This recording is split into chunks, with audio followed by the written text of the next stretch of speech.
We are running out of ideas. Well, everyone else is. Not me though, right? But we'll get to my ideas at the end. All the current popular ideologies have failed in their mission. And that's a big problem because people need stories. People are the only creatures that need stories. Entire civilizations are built and die defending and creating stories. It has to exist to have a healthy society, and it's a big, big problem that we have no believable ones right now. Just as a few examples, you have like MAGA. They said they were going to bring back like an American golden age, and that there was going to be newfound patriotism and like cultural growth. We were going to deport illegals. It would be like an era of unity and greatness, unprecedented. We were going to bring back the middle class and all this other stuff. That has not happened. Standard of living is still going down. They haven't deported illegals. There's no cultural renaissance happening. They have failed in their mission. Leftism or wokeism promised like a woke, diverse utopia for all its followers where everybody could just be themselves and we would get rid of all oppression, and that hasn't happened. Left-wing states are very bad in terms of mental illness. I know leftists in general have very high mental illness. Left-wing states are more unequal, and as it turns out, destroying the social bonds that created a society doesn't usually make it better. Not saying that we should just preserve whatever exists, but the leftist strategy of just destroying whatever has existed definitely didn't work. After leftism, we have like communism. Communism couldn't even manage their own societies, let alone mount a serious challenge to global capitalism, so like that's a totally discredited one.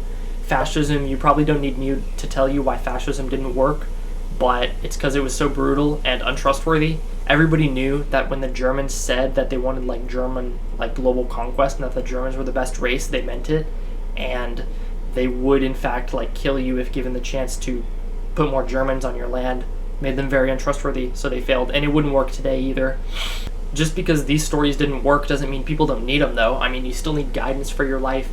People need, a bright North Star that guides their actions. They need to have controls on their behavior. They need to know what is right and wrong, and you need stories for that kind of stuff. You need heroes, and we just don't have that anymore because of the failures of the ones that have existed today. And I have to admit, before I get into what I believe, I did lie earlier. There are a few things that modern ideologies have in common, which makes them distinctly modern, as opposed to like pre-modern.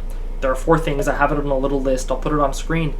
But the first thing is philosophic materialism. First thing that all the modernist ideologies share. They believe that the only world that exists is the physical world. There is no like spirit world or heaven or hell or anything like that. It's all just kind of like either in your head or not real. Same with emotions. It's just in your head. It's just chemicals. It's not actually real. And dreams are also just like in your head, all that stuff. This is silly. It's also very inhuman because people obviously experience things that can't be physically measured or quantified, right? Like love is obviously real, and I can't like physically prove it or measure it, and I can't like point to an object and say this is love, but it's obviously real, and it has a tremendous impact on how we conduct our lives day to day, right? At the same time, if we really subscribe to the idea that all people are just like meat sacks that are full of hormones and chemicals, and that's what makes them do things, then we predispose ourselves to the idea that there is nothing special about humans, which is often the conclusion. The most brutal regimes in history generally have been materialist, atheist regimes, because you could very easily argue like there is nothing special about human life, there's no God that created them, and they're just sacks of meat, so we can just kill them for like the greater good, whatever that is.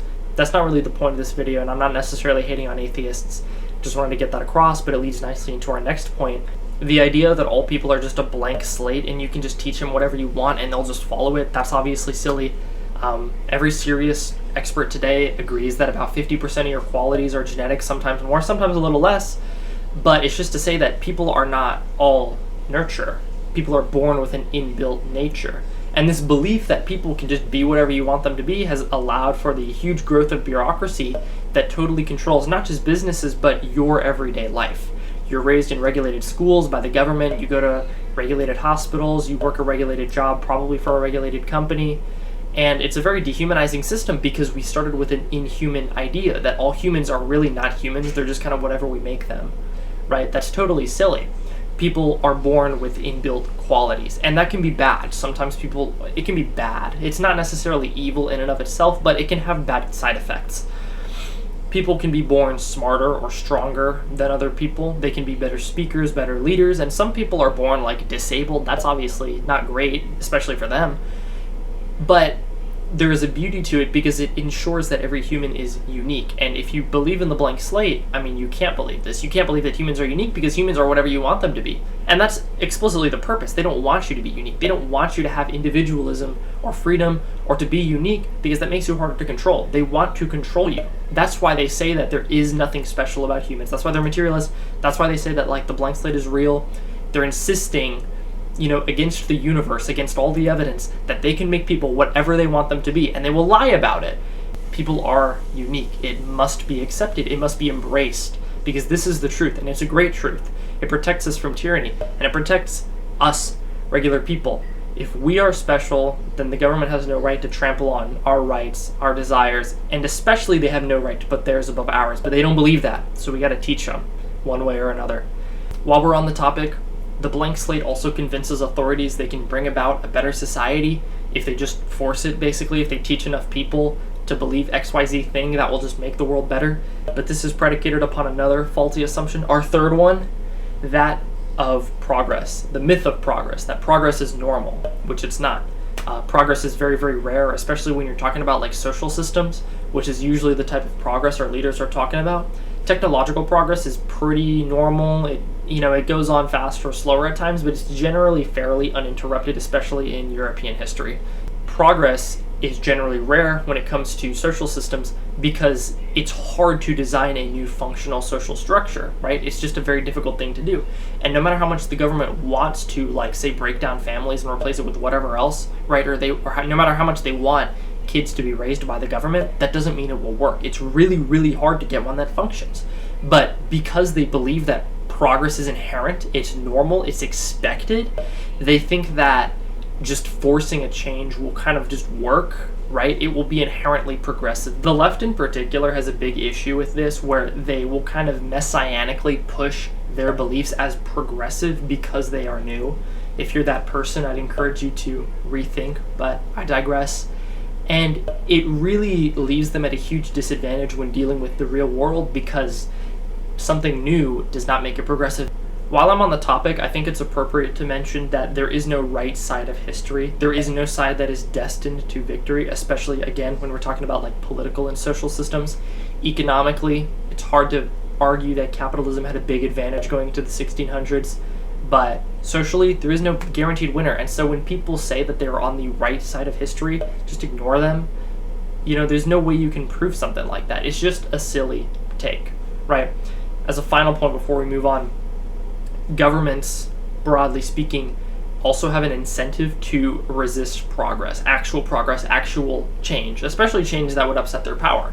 That's why they're all fundamentally conservative, even the left today. The left is a very fundamentally conservative faction in that they support maintaining the bureaucracy, they oppose making changes to like international policy, they want to maintain the same allies, they want to maintain the welfare code, they want to maintain the school system. They really don't want to change anything. It's even gotten to the point with Elon defecting to the right where they don't even really like electric cars, and they have resisted a lot of technological advances, especially in the field of AI, to my knowledge, just because they're new. I know people in my life personally who are left-wing who have resisted AI just because it's basically new and makes them uncomfortable.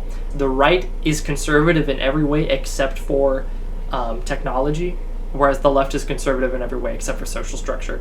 The fundamental conservatism of governments also leads them to protect people, partly out of a fear of losing them, basically, right? If they want to conserve what exists, why would they say, let the old generation die? Wouldn't they want to hang on to them, especially if that's their voter base? And that leads me to another point, which is that our leadership has a big, big issue with harm. They can't deal with it. Our culture does too.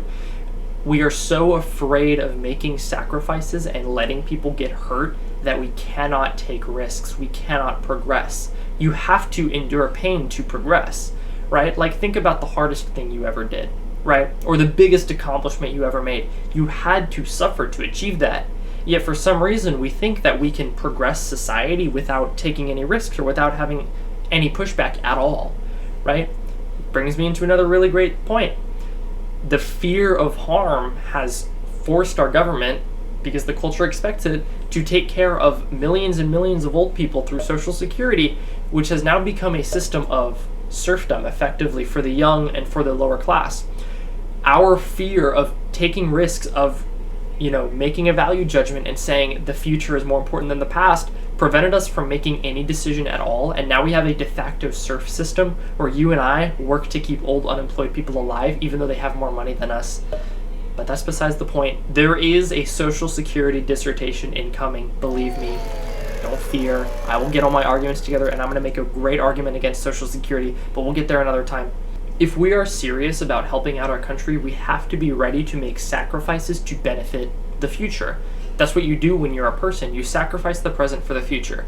You lay off playing Plants vs. Zombies for another hour and you go read a book, right? You sacrifice now for the future, but we won't do that as a country. We are sacrificing the future generation after generation for the sake of people who won't be around by next election, when we should be doing the opposite. And I understand it's a harsh thing. Nobody wants to let grandma and grandpa die, frankly, but that won't happen. And B, if it really came to that, it's more important to let grandma and grandpa die than to let you live in serfdom and your kids and their kids for all time. We just got to make value judgments. And so when we go back to the 4 points, we have to reject all of them. They're all patently untrue. We have to form a new movement that totally rejects the tenets of modernism because they are obviously untrue. That's the main point of this whole video. That is why these ideologies have failed, is because they are modernist. And modernism just doesn't work.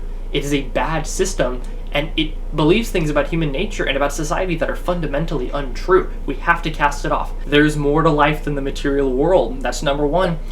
There is obviously truths that exist beyond what we can just measure and see with our own eyes. There are spirits, there's right and wrong. Whatever you believe in, everybody knows that we aren't just meat sacks. And likewise, we aren't just like blank slates. You can't just tell a baby whatever you want and expect it to grow up with these values forever. It just doesn't work. They are born with inherent qualities, likes and dislikes. And, sometimes these qualities aren't so great. Sometimes it makes them exceptionally, say, dumb. And that's not great.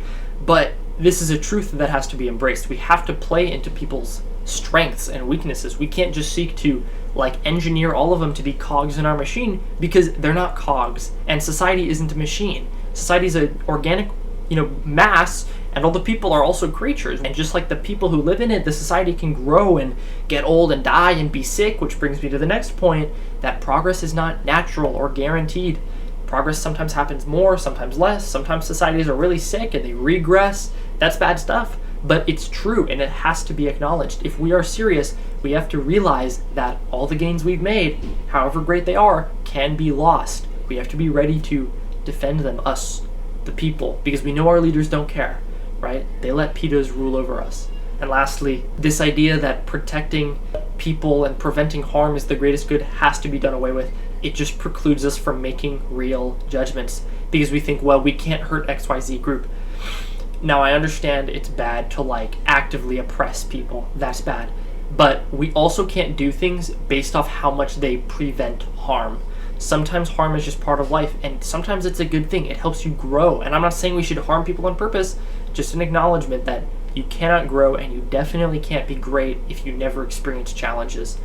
And right now, this belief has allowed us to sacrifice the youth for the sake of the old, when it's supposed to be the other way around. We got it totally backwards. But anyway, I've gone on for a while now, and if you believe any of this stuff, if you believe there is a better way, if you believe that modernism has failed you, as I do, then I'd encourage you to like and subscribe, share the video, tell your friends, spread the word, make a reel out of it on Instagram. I don't care. I know it's a failure, It's beginning to look like I'll never own a house, never be able to afford to have kids, and I know many people feel the same way. I'm not even 20, but I can't imagine if you're 30 and you still work jobs like I do, man, I would want to give up. And that's why we're doing this, is because I believe there is a better way, and I want you to believe too. And if you don't believe, that's fine. I'll keep posting, I'll keep trying to convince you, I'll keep trying to get your likes and your subscriptions and all that stuff. But anyway, enough of the yapping. Like I said, like the video, subscribe, share it. I'll see you guys soon. And embrace that. Use their qualities for the benefit of the whole. What's up, baby? What's up, baby? Are you recording? Yeah, I am. I'm sorry. What's I up? was just gonna tell you the apple pie's done. Okay, that's okay. That's all. Sorry, I didn't know you were recording right now. Well, it's okay. I love you. Love you more. No, I love you more. No. I'm gonna put that in the video. Don't tell her.